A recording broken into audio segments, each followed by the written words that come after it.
I'm Tuffy Stone, and these are my grilled barbecue chicken wings, and I'm getting ready to show you how to make them. One of my favorite things, and I'm sure I'm not alone, is chicken wings. I really haven't met a chicken wing that I don't like, whether they're grilled, fried, smoked, they're all great to me.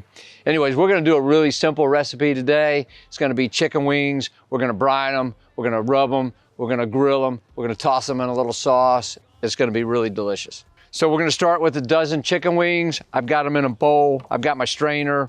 I've got my favorite go-to chicken brine. If you want that recipe, I've got it posted on another one of my videos on my YouTube channel. It's on my website, it's in my cookbook, easy to find. The reason I like to use a brine is it's this flavorful liquid soak that when I soak chicken wings or any other meat in there, just brings some really delicious flavor into the meat itself, just elevating the eating, grilling, barbecue experience. So with my brine, there's fresh herbs in there, there's peppercorns, there's all these solids.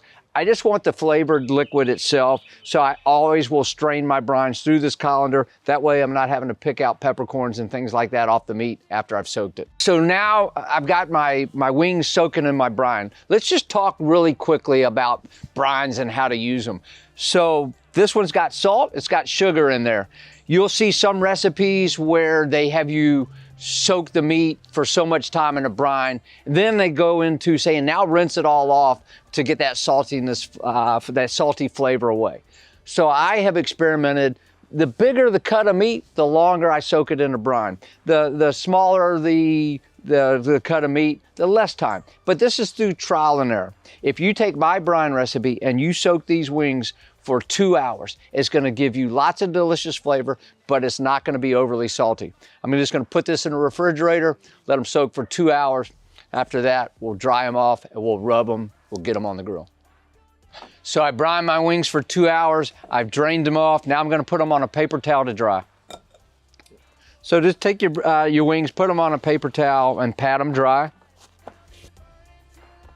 So I'm gonna season these chicken wings with my classic barbecue rub. I'm gonna do both sides and I'm gonna let that rub sit on there for 1 hour before I put them on the grill. All right, so just a recipe recap for these chicken wings. I brined them for 2 hours, removed them from the brine, patted them dry on a paper towel, seasoned them on both sides with my classic barbecue rub. Now I'm gonna take them to the grill. All right, so because my rub's got sugar in there and I'm direct grilling, you just gotta watch it. So just don't be afraid to move your wings around. I'm gonna spritz occasionally with pineapple juice, but the main thing to do is to flip and turn. And if you need to, move those wings away from the coals. All right, so my wings are almost done cooking on the grill. I'm just gonna mix up the sauce that I'm gonna toss them in. For this wing recipe, I'm gonna do 1 cup of my Tuffy Stone spicy barbecue sauce and a half a cup of honey.